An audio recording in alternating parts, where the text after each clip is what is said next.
Aujourd'hui, on va voir pourquoi il est primordial de bien choisir son marché. Alors, c'est une chose que beaucoup de personnes négligent, mais pourtant qui est super importante.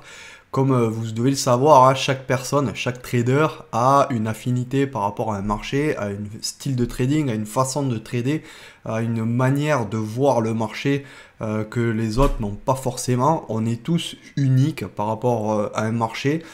Et malheureusement, je ne sais pas pourquoi, ben, les gens se font souvent influencer par d'autres personnes, hein, soit parce que c'est des modes, hein, parce que moi, j'ai pu constater au fil des années qu'il y avait beaucoup de modes, hein. Au début, c'était le Forex. Voilà, on entendait parler que du trading Forex. Ensuite, ça a été le DAX. Ensuite, ça a été les bons au trésor. Tout le monde voulait trader les bons au trésor, le Bund. Ensuite, il y a eu le SP500, il y a eu le Nasdaq aussi.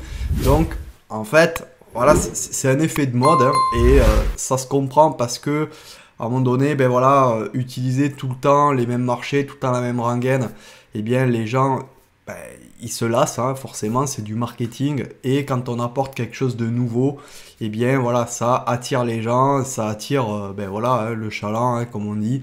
Donc ça, le choix du marché, il faut vraiment s'y pencher dessus et il faut tester. Je sais que c'est pas évident de choisir son marché parce que voilà, il faut passer du temps. Il va falloir commencer à tester une méthode de trading et ensuite observer le marché, essayer sa méthode sur le marché, persévérer un peu et puis voilà, avoir le courage aussi de dire bon ben je vais peut-être essayer de trader un autre marché, de voir comment je pourrais adapter ma méthode, ma façon de trader, parce que la clé en trading, c'est pas d'avoir une bonne méthode, c'est d'avoir la méthode qui vous correspond. Ça, c'est vraiment essentiel. On ne peut pas vraiment appliquer la méthode de quelqu'un de A à Z. On ne va pas pouvoir répliquer les traits de quelqu'un comme ça à l'aveugle, hein. Si un formateur ben, vous donne une méthode et derrière ben, vous prenez tout le temps les mêmes traits que lui, c'est que voilà, il y a sûrement un problème. Et souvent ben, les méthodes elles ne fonctionnent pas sur le long terme parce que vous n'êtes pas approprié la méthode. Et une méthode elle se personnifie, c'est-à-dire on prend des bouts de méthode, hein, voilà, on comprend le marché, etc. Un formateur, c'est ça, hein, c'est quelqu'un qui vous forme sur les marchés, donc il va vous expliquer déjà comment les marchés fonctionnent, ensuite il va vous expliquer sa méthode et pourquoi sa méthode fonctionne sur le marché. Et une fois que vous avez compris la logique derrière tout ça, eh bien, vous allez pouvoir ajuster un peu les paramètres hein, selon votre attrait au risque, selon votre agressivité, selon si vous aimez passer 15 trades par jour, si vous aimez en passer que 2, si vous voulez faire du long terme, c'est-à-dire de l'intraday ou du swing, ou si vous voulez rester en position que quelques secondes. Ça, c'est vraiment quelque chose qui est personnel, hein. Pareil pour les horaires. Est-ce que vous êtes plus performant le matin ou l'après-midi ou le soir ou selon même vos envies, là où vous voulez vivre, etc. Donc une méthode, ça s'apprend, mais ça se personnifie aussi. Et le marché, c'est exactement pareil. Moi, j'ai vu des gens se bousiller complètement en essayant de trader des marchés qui leur correspondaient pas. Tout ça parce que ils étaient dans un groupe où la majorité du groupe tradait ce style de marché.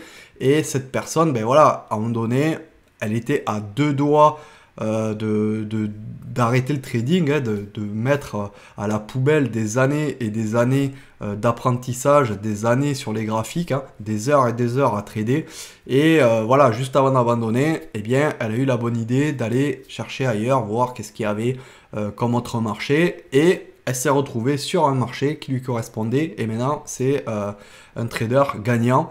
Donc, c'est vraiment un maillon de la chaîne qu'il ne faut pas négliger et que beaucoup négligent parce que malheureusement ils se font influencer ou alors ils ont de fausses idées.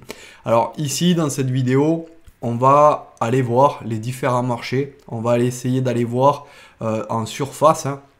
Du moins je ne vais pas vous rentrer concrètement de comment il faut trader, etc. Parce que chaque marché a sa subtilité bien sûr, chaque marché réagit différemment et Voilà, par exemple, si vous êtes plutôt conservateur, vous n'aimez pas trop prendre de risques, vous n'aimez pas prendre des positions comme ça sans trop réfléchir, eh bien, il va falloir aller sur des marchés plutôt lents, c'est-à-dire les bons au trésor, etc. Mais même là, si vous prenez un bon au trésor, peut-être que au bout de 1 an, 2 ans de trading rentable, eh bien, vous aurez envie, parce que vous aurez évolué, vous aurez envie de peut-être changer de marché et petit à petit, ben, vous allez commencer à trader des marchés peut-être un peu plus rapides parce que, voilà, vu que vous serez habitué, eh bien, vous aurez les capacités de pouvoir trader un marché un peu plus rapide. Donc, voilà, dans le trading, rien n'est figé. Et il faut aussi savoir s'écouter, se faire confiance et surtout tester. Le test, c'est vraiment la chose primordiale dans tous les business, j'ai envie de dire. Moi, je connais pas quelqu'un qui fait par exemple de la vente sur Amazon ou même un autre business physique et qui n'a jamais testé des choses. Hein. Même vous pouvez aller dans votre boulangerie. Eh bien, les boulangers, ben, parfois ils font des gâteaux, ils testent. Voilà, est-ce que ça part, est-ce que ça part pas? Si ça part pas, ben, la prochaine fois, il va peut-être pas en refaire ou moins et il va insister sur ce qui fonctionne. Donc voilà, la vie c'est fait de tests et faut pas se priver de ça et faut pas non plus faire du surplace à nager en contre-courant parce que on trouve un marché cool, parce qu'il est à la mode ou parce qu'il y a quelqu'un qui nous a dit de trader sur cet actif ou sur le marché futur. Voilà, donc j'ai fini ma petite intro qui était assez longue. Avant de commencer, abonnez-vous à notre Instagram. On est presque à 1000 abonnés, je suis vraiment assez content. On est à 997 il me semble, donc essayez de me faire passer à 1000 abonnés sur la chaîne de DMT Instagram. Ce sera vraiment sympa et on attaque sur les graphiques de suite. Allez, c'est parti. Alors on va commencer par l'Eurobond. L'Eurobond, qu'est-ce que c'est? C'est un marché de la dette allemand sur 10 ans. Alors les marchés de la dette, il y en a sur tous les marchés, en fait tous les pays qui lèvent de la dette. Donc tous les pays qui ont besoin de s'endetter pour fonctionner ont un marché de la dette, dont les États-Unis, la France, voilà, tous les pays modernes hein, qui sont endettés. Et ces marchés-là, voilà, vous avez plusieurs échéances, pardon. Vous avez l'échéance à 2 ans, vous avez l'échéance à 5 ans, vous avez l'échéance 10 ans, 30 ans, etc. Donc, voilà, il y a plusieurs échéances qui se font et selon les échéances, ça bouge plus ou moins vite. Et c'est quand même des carnets qui sont assez lourds. Hein. Voilà, il y a, dans le footprint là, je vais vous montrer rapidement un footprint 5 minutes. Voilà, pour vous montrer un peu comment ça bouge. Hein. Alors là, on va pas voir les numéros, mais voilà, on se rend compte un peu de l'amplitude que ça a. Voilà, il y a quand même des beaux mouvements. Après, c'est sûr, hein, ça va pas faire des centaines de points. Voilà, ça peut, mais c'est assez rare hein, sur le Bund. Quoique, voilà, depuis le Covid, ça bouge un peu plus vite. Mais voilà, c'est quand même un marché qui est relativement propre et là où on peut commencer à trader. Alors, c'est un marché qui est lent. Et du coup, ça correspond quand même assez bien aux débutants parce que on a le temps de prendre une décision. On a le temps de se dire, bon, ben là, je vois qu'il y a ça, c'est en corrélation avec ça, etc. Donc, je vais essayer de prendre un setup. Là, par exemple, on va essayer de regarder, par exemple, sur un footprint. Bon, c'est un marché qui serait plutôt le matin, on va dire, parce que c'est une dette européenne, enfin, c'est une dette allemande, donc c'est un marché européen. Après, vous avez voilà, la même chose pour les marchés américains, etc. Et regardez, par exemple, là, sur ce genre de graphique, hein, là, ça commence à 9 h ici. Voilà, directement, on fait un retour VWAP. Il y a une imbalance avec un POC en bas, vers le bas de la bougie. Donc, voilà, ça peut rebondir. Hein, c'est un bon setup, ça. En plus, il n'y a pas un delta qui est énorme en 5 minutes. Donc voilà, le VWAP tient, ça remonte. Vous voyez, il y a moyen de faire quelques ticks à chaque fois. Hein. Là, ici, pareil, hein, on a un POC en bas. On voit que il y a eu une absorption, tout simplement, hein, parce que c'est une imbalance vendeuse. Mais malgré cette imbalance vendeuse, ils ont mis même le POC ici, hein, c'est-à-dire que le plus gros volume de la bougie ici a été fait sur le bas de la bougie et ils ne sont pas arrivés à faire descendre le prix. Donc ça, c'est typiquement un setup hein, d'achat. pour une réaction. Et après, regardez, il n'y a que des imbalances rouge, rouge, rouge, rouge, rouge. Donc là, on essaye de choper une vente, hein, parce que on sait que là, il y a beaucoup de vendeurs dans toute cette zone-là. Et ça, c'est en 5 minutes. Donc, vous avez le temps, en fait, d'analyser tout ça et de prendre un setup pour aller chercher 4 ou 5 ticks là-dessus, hein, et pour arriver à faire, voilà, votre argent, du moins, sur la session, quoi. Et ensuite, pareil, hein, vous tradez les niveaux. Alors voilà, quand le VWAP est plat, etc., ça on avait déjà parlé, hein, vaut mieux pas le trader. Mais derrière, ensuite, dès que vous recommencez à avoir du vert, du vert, du vert, voilà, vous pouvez essayer d'aller vous dire, bon, ben ok, là peut-être on va essayer d'aller chercher un petit retour, un petit pullback, etc. Bon, après c'est facile à dire a posteriori, bien sûr, mais voilà, ça vous montre un peu le sens de la tendance, hein. Là ici, regardez, il y a du vert, il y a du vert, voilà, il y a du rouge et du vert, et après, bam, voilà, il y a du vert, donc là, on se dit, bon, ben, on peut acheter. Et le Bund, il nous trahit rarement, c'est assez propre. Et quand on voit qu'on n'a plus trop d'acheteurs, hein, et qu'on commence à avoir des vendeurs, ben là, il va falloir faire attention sur les retournements, etc., etc. Donc après, c'est un marché qui est lent. Et voilà, faut être patient. Faut être patient parce que là, pour faire son TP, parfois, il va falloir 5-10 minutes.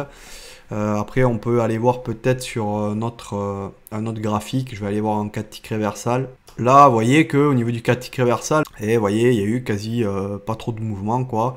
Et ensuite, il y a des journées, il y a des beaux mouvements, mais c'est relativement propre, hein, si on regarde un peu plus en détail.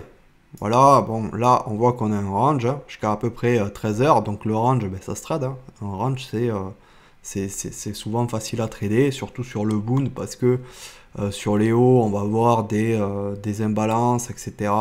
Sur les bas, pareil. Et ensuite, derrière, quand on a des gros volumes qu'on essaye d'attaquer, alors là, vous voyez, on a attaqué, mais les volumes sont assez bas. Et derrière, voilà, on a un beau volume qui réintègre dans le range et même qui sort du range. Et puis derrière, ça continue à pousser et ça monte. Voilà, c'est un marché qui est relativement simple. Voilà, je vais pas m'étaler dessus, mais c'est relativement facile à trader. Moi, quand j'ai commencé à trader, voilà, je n'étais pas non plus hyper réactif. Donc, ben, je me suis mis sur des marchés qui étaient lents comme ça. Et j'ai essayé de trouver des stratégies. Et sur un marché comme ça, ben, c'est assez facile d'aller grappiller quelques points sur des pullbacks. Regardez, là, il y a 1, 2, 3. Bon, après, ça passe, hein. Au bout de la 2-3e fois, il faut faire attention. Après, bon, là, ça passe. Voilà. On le voit que ça compresse, hein, là. Ben, c'est assez logique que ça passe, hein, parce qu'on voit que ça compresse ici, hein, ça pousse vers le bas. Au final, ça casse. Et ensuite, regardez, hein, là, hop, on casse le range qu'on a fait ici. Le petit range, je vais mettre même un petit rectangle. Voilà, on a quelque chose comme ça. Et derrière, on sort, hein, avec un beau volume. On fait un pullback et on repart vers le haut, etc. etc. hein. Donc, c'est relativement facile, hein. Même ici, regardez, on revient toucher, hein, sur la value area et derrière 1, 2, 3, 4, 5, 6, on fait 6 ticks vers le haut. Voilà, 6 ticks pour le Bund, c'est pas trop mal. Donc ça, c'est le premier marché, hein. Après, à vous de trouver la stratégie qui correspond bien à cet actif. Mais voilà, je vous dis, c'est quand même un marché qui est lent. Et donc, si jamais vous voulez essayer de trader un marché comme ça, pour débuter, parce que vous n'avez pas forcément les réflexes, etc. Et votre cerveau n'est pas vraiment habitué à fonctionner rapidement, du moins au début, ça c'est ce qui est tout à fait normal, hein. Eh bien, allez sur des marchés un peu plus lents. Et si vous voyez que c'est un peu trop lent pour vous, eh bien, soit vous prenez un marché un peu plus rapide au niveau des bons au trésor, hein. Vous avez un peu de tout sur les bons au trésor. Des marchés plus ou moins rapides, hein. Par exemple, si vous allez sur des bons au trésor américains, voilà, il y a le 2 ans, le 5 ans, etc. Ça peut être plus rapide. Donc, allez voir, hein. Vous avez même les ultra bons, etc. Ça bouge pas mal aussi. Donc, allez voir et voilà, tester, parce que c'est la clé un peu du trading. Il faut tester, tester, tester. Alors ensuite, il y a le SP500. Alors, le SP500, c'est un marché qui est relativement lourd, mais voilà, il reste quand même rapide. Et faut même faire attention parfois, il est très volatile. Mais voilà, c'est quand même un bon marché pour avoir quand même des sensations de rapidité, mais sans être dans l'excès, comme par exemple sur un Nasdaq, etc. C'est un marché où on peut commencer à lire l'order flow si on le lit assez rapidement, parce qu'il y a quand même des, des bons setups order flow. Hein. Alors on va essayer d'aller voir n'importe quel jour. Voilà, par exemple ici, le 22,08. Alors je vais essayer de prendre une session cash, hein, toujours, parce que c'est toujours mieux. On va aller à, voilà, ici. Et vous voyez, il y a quand même des gros mouvements. Hein. Il y a quand même, voilà, ça part vers le haut, à l'ouverture. Pourtant là c'est 15h30. Ensuite ici, là c'est 15h45. Vous voyez, il y a toujours la volatilité quand même.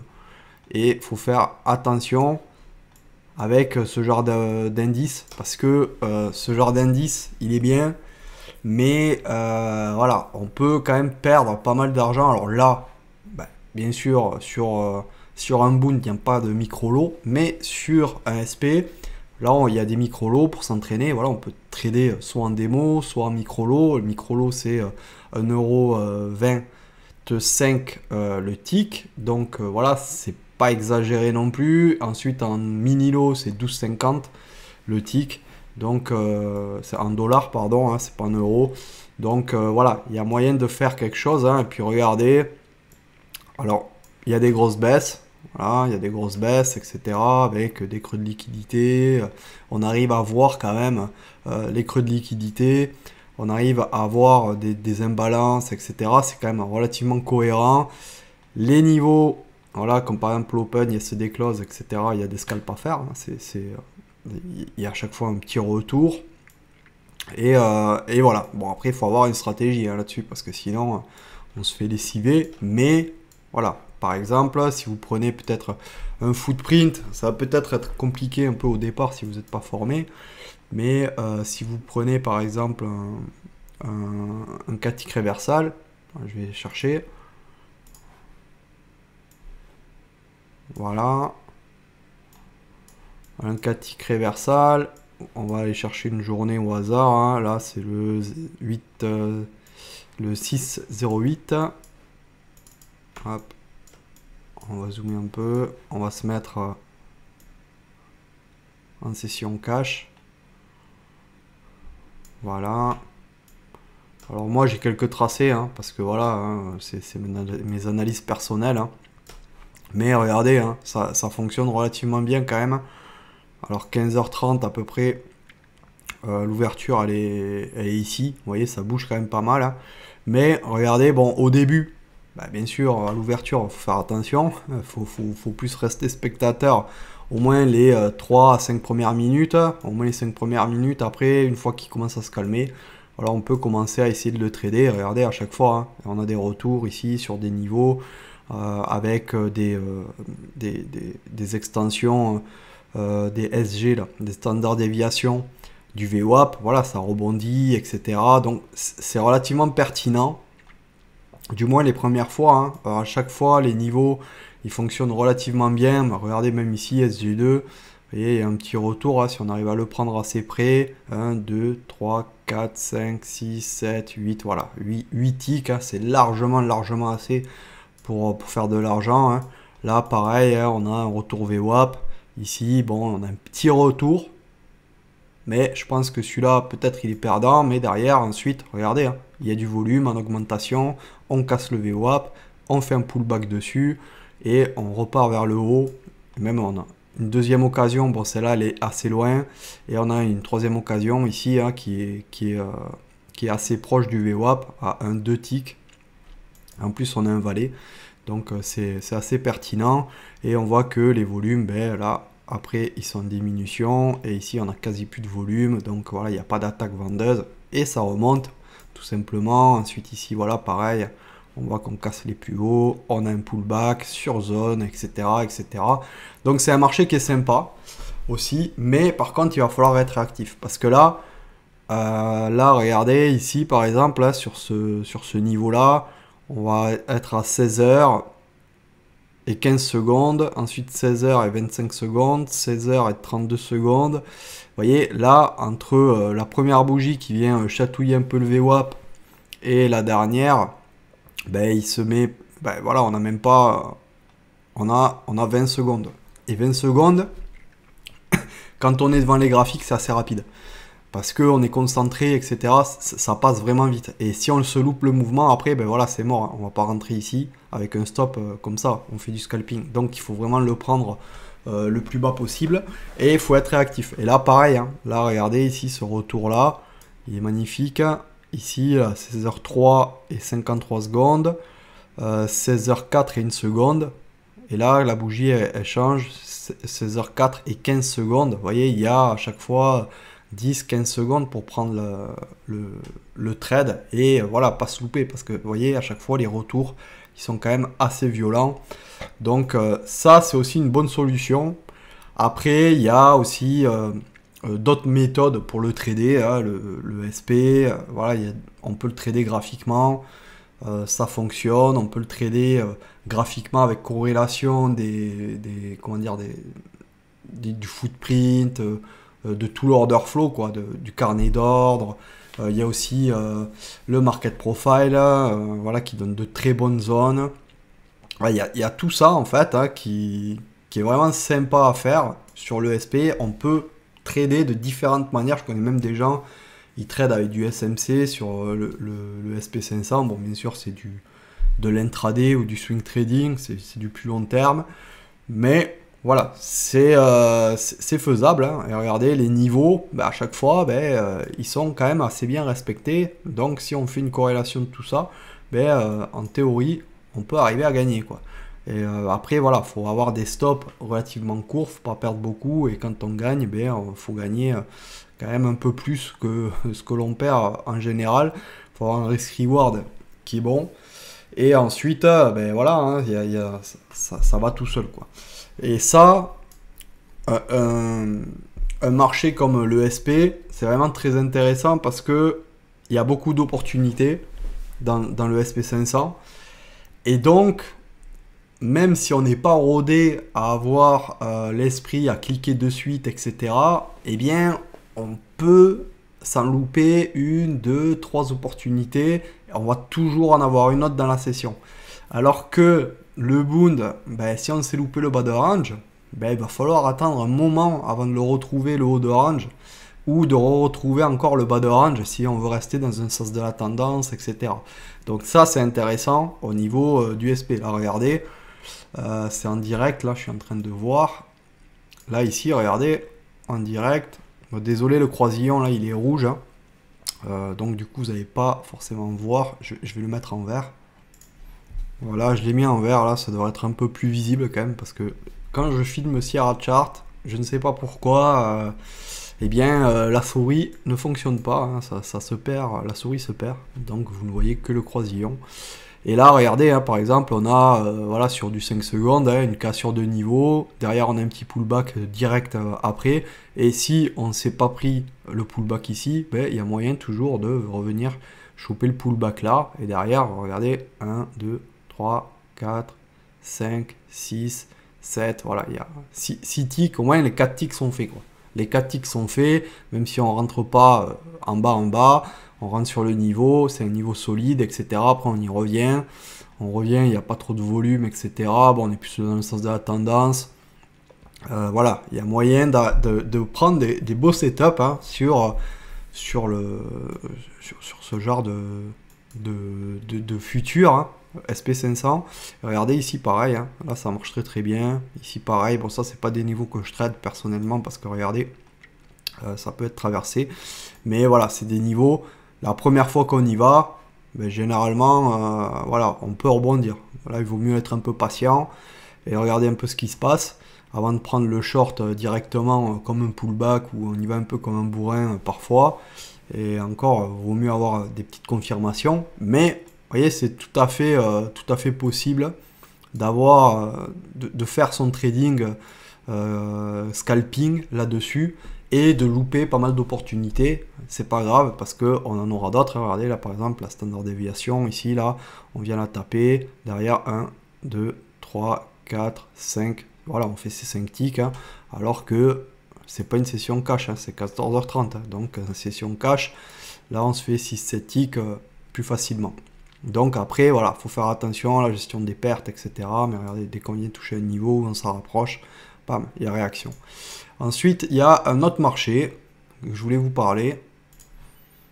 Alors voilà, c'est le Nasdaq. Alors le Nasdaq, ça va être plus un marché de bourrin, on va dire, hein, parce que c'est un marché vraiment qui est très volatile.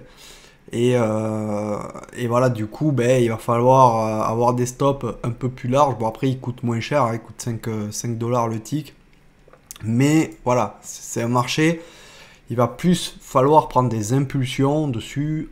C'est un marché où, si on prend par exemple du footprint, etc., ben, ça va être un peu pauvre. Parce que le footprint, là, il va être un peu vide. Ça va être, voilà, ça va pas être pareil que le SP ou le Bund, on va avoir des centaines de trades par niveau. Là, on va en avoir, voilà, des unités ou alors des dizaines, quoi. Parce que, justement, voilà, c'est un marché où, vu qu'il bouge très très vite, il n'y a pas beaucoup de liquidité dedans. Et du coup, ben voilà, l'order flow est plus difficile à lire parce que forcément, il est plus étalé sur tous les niveaux de prix. Alors, vous voyez que quand même, ce genre de marché, malgré qu'il soit volatile, il est quand même relativement propre. Hein. Quand il vient toucher un niveau, ben voilà, il corrige. Voilà. Il y a des réactions, hein. Il y a à chaque fois des réactions, hein, sur les VWAP. Regardez ici, réaction, réaction, hop. Et c'est un marché qui est vraiment sympa parce que autant des fois on peut trader comme un bourrin sur des niveaux, ou sur des tendances en fait, où les tendances partent relativement fort, et sur le moindre retracement, ben voilà, on peut essayer de rentrer, ou alors on peut essayer de rentrer sur cassure, etc. Parce que c'est un marché qui le permet, parce que justement, vu qu'il est très impulsif, on va pouvoir, enfin nos TP sont relativement insignifiants par rapport à la longueur de tick qu'un mouvement va faire. Donc ça va être parfois plus facile pour nous de rentrer ou de faire des points sur ce marché-là. Je sais pas moi, je vais dire des bêtises, 100 ticks par jour, et que vous voulez en attraper 10, ben, ça va être plus difficile que d'aller sur un marché qui fait 1000 ticks par jour, et vous allez essayer d'en attraper 10. Voilà, pareil. Donc, ça, c'est après, selon ce que vous voulez faire, mais on ne traite pas tout à fait pareil un SP500 et un Nasdaq. Et au niveau de l'order flow, déjà, c'est plus difficile à lire. Il faut être réactif, parce que là, le marché, il vous attend pas. Là, le marché, quand il part, c'est trop tard. Et au niveau des stops, il faut savoir gérer. Au niveau du money management aussi, hein, parce que regardez là, mine de rien, on voit qu'il y a une petite mèche, etc. Mais il y a quand même pas mal de points, enfin de ticks là, qui est là-dedans. Et regardez, par exemple, ici, là, on a 1, 2, 3, 4, 5, 6, 7, 8, 9. Voilà, il y a 9, 10 ticks ici, hein, sur cette petite mèche. Alors imaginez ici, hein, ici, là, si vous le prenez, ben, vous le faites sortir. Et ensuite, voilà, faut trader les niveaux, comme tout, hein. Comme tous les marchés, il faut trader les niveaux pour avoir des références. Et puis ensuite, par ces références, ben, voilà, on analyse un peu ce qui se passe. Et on essaie de rentrer dans le marché. Et bon, là, forcément, on va pas utiliser les mêmes unités de temps. Forcément, le footprint, par exemple, 5 minutes, il va nous servir, mais un peu moins. Et on va pouvoir utiliser, comme sur le SP, j'utilise aussi, hein, des outils comme un graphique 5 secondes. Bon, ça, c'est utile sur les marchés qui sont rapides, comme par exemple le SP ou le Nasdaq, mais qui n'ont pas vraiment de sens sur un marché qui est lent, hein, comme par exemple un Eurostox ou par exemple un Bund. Ça, voilà, les 5 secondes, ça va pas servir à grand chose sur un marché comme ça. Alors j'ai mis la croix un peu plus visible, hein, regardez là par exemple, là, bon là c'est pas super volatile, hein, mais voyez, regardez, sur des petites cassures comme ça de niveau, on peut essayer d'aller grappiller quelques points quand même, hein. Ça, c'est pas impossible, hein. Regardez là, par exemple, vous essayez de rentrer sur une cassure, vous voyez qu'une fois, deux fois, voilà, ça commence à travailler pas mal de fois, et bien, vous pouvez essayer d'aller jouer peut-être une petite cassure, et là, pam, là votre TP il est touché de suite. Donc ça c'est vraiment intéressant par rapport à ça, le SP, le Nasdaq pardon. Et regardez, on va essayer d'aller voir un autre jour. Alors, vous voyez, par contre, il y a des jours, voilà, peut-être avec carry trade, etc. Voilà, c'était beaucoup moins visible. Mais là, par exemple, ouais, sur un marché comme ça, 19h. On est quel jour? On est le 9-0, le 9-08, le 9 août. Et regardez, c'est quand même assez intéressant parce que ici, quand on commence à partir, hein, voilà, bon, on arrive sur un niveau une fois, deux fois, trois fois, voilà, échec, échec, échec, puis à un moment donné, pam, on casse. Et là, après, voilà, on attend des pullbacks, ou alors on peut essayer de se dire, bon, ben voilà, quand il y a cassure ou quoi, ben, je vais essayer de rentrer, ou le moindre petit pullback, je vais essayer de rentrer, et le marché est tellement volatile que, ben, au final, voilà, il va vous sortir vos TP. Voilà, ici, là, vous rentrez, boum, vous visez SD3, vous l'avez de suite. Ici, pareil, la première fois échec, etc. Vous dites, bon, ben voilà, là, on a dépassé un petit peu, on a fait un retracement, si jamais on vient casser les plus hauts, on va essayer de rentrer comme un bourrin, avec un stop derrière, un peu plus large que sur le SP, bien sûr, et pam, il vous donne vos points. Donc ça, c'est assez intéressant. Alors bien sûr, après, quand on arrive sur des plus hauts, etc., ben, faut faire attention. Ça, c'est des règles de trading basiques. Mais voilà, c'est un marché quand même qui est accessible au trading. Mais voyez que les trois marchés, ben, ils sont complètement différents, les trois marchés. On ne traite pas pareil. Celui-là, par exemple, le Nasdaq, ça va plus être voilà, pour des gens qui n'aiment pas attendre, qui veulent des résultats de suite. Et voilà, il y a pas mal d'opportunités. Donc si on s'en loupe quelques-unes, c'est pas grave. Voilà, il y aura toujours une opportunité dans la demi-heure qui va arriver. Bon, à part peut-être des exceptions, bien sûr. Voilà, si on tombe sur un gros range comme ça, qu'on n'aime pas trader les ranges, voilà, peut-être qu'on va rester 3/4 d'heure sans rien faire. Mais voilà, on voit très bien que on n'a pas besoin d'avoir la même personnalité pour tous les marchés. Et tous les marchés ne nous correspondent pas forcément. Et si vous allez sur un Bund, alors que vous aimez l'action, etc., vous n'aimez pas attendre, vous n'aimez pas rester longtemps devant les graphiques, etc., attendre que votre position soit prise et ensuite à attendre que bien le marché veuille bien partir pour vous donner votre TP et puis attendre peut-être une demi-heure avant d'avoir le TP, ben voilà, faut pas aller sur un Bund. Mais si au contraire vous avez un peu peur d'aller sur des marchés comme le Nasdaq ou le SP parce que c'est trop rapide pour vous, eh bien allez sur des marchés plus lents, comme l'Eurostoxx, comme par exemple le Bund, un bon au trésor, le ZN, le ZB, etc., etc. Donc, vous voyez, en fait, les marchés, il y a vraiment tous les styles de marchés qui sont possibles. Il y a aussi les matières premières, etc. Et il ne faut pas s'en priver. C'est vraiment une erreur de se priver d'être à l'aise sur les marchés et de se forcer à appliquer un style de trading que ben, on n'est pas câblé pour le faire. Donc ça vraiment, moi je vous encourage de tester, d'aller voir. Voilà, testez pas une journée parce que voilà, si vous tombez sur une journée de merde alors que vous êtes sur le SP ou le Nasdaq ou n'importe quoi, ben voilà, vous allez vous dire ouais en fait ce marché il est nul, mais bon voilà, faut le tester pendant une semaine ou deux et là vous allez voir à peu près comment le marché fonctionne. Vous allez voir les heures où il fonctionne, les heures où il y a des mouvements, les heures où il y a moins de mouvements, etc., etc. Et ça va vous donner un peu une idée de comment le marché se trade, quelle personnalité il faut avoir un peu pour trader le marché, ce marché-là, et derrière, ensuite, ça va vous permettre de prendre une décision un peu plus éclairée au lieu d'échouer et toujours rester sur le même actif sans se remettre en question parce que on se dit le SP, moi je veux trader que le SP ou le Bund, je veux trader que le Bund. Ça c'est complètement ridicule. C'est comme si par exemple vous êtes je sais pas moi livreur Amazon et que voilà on vous propose trois différents véhicules pour aller faire vos livraisons. Ben voilà, si vous livrez dans la montagne, vous n'allez pas prendre un fourgon ultra bas, etc., qui supporte pas les petits chemins, etc.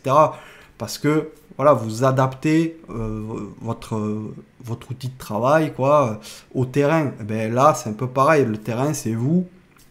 Et ensuite, il faut que le marché soit approprié à ce que vous voulez faire, au trading que vous voulez mettre en place, à votre personnalité, à votre money management, etc., etc. Donc voilà, j'espère que cette vidéo vous a plu. Si c'est le cas, likez, partagez, comme d'habitude. N'oubliez pas de vous abonner à notre compte Instagram. N'hésitez pas non plus à mettre en commentaire si vous voulez que j'aborde des sujets dans les vidéos, si vous aussi il vous est arrivé la même chose de changer de marché et voilà, ça a été un peu une révélation pour vous et vous avez commencé par gagner. Donc n'hésitez pas à partager avec nous votre expérience et je vous ferai un retour là-dessus et on se retrouve la semaine prochaine pour la prochaine vidéo. Allez, à plus, ciao!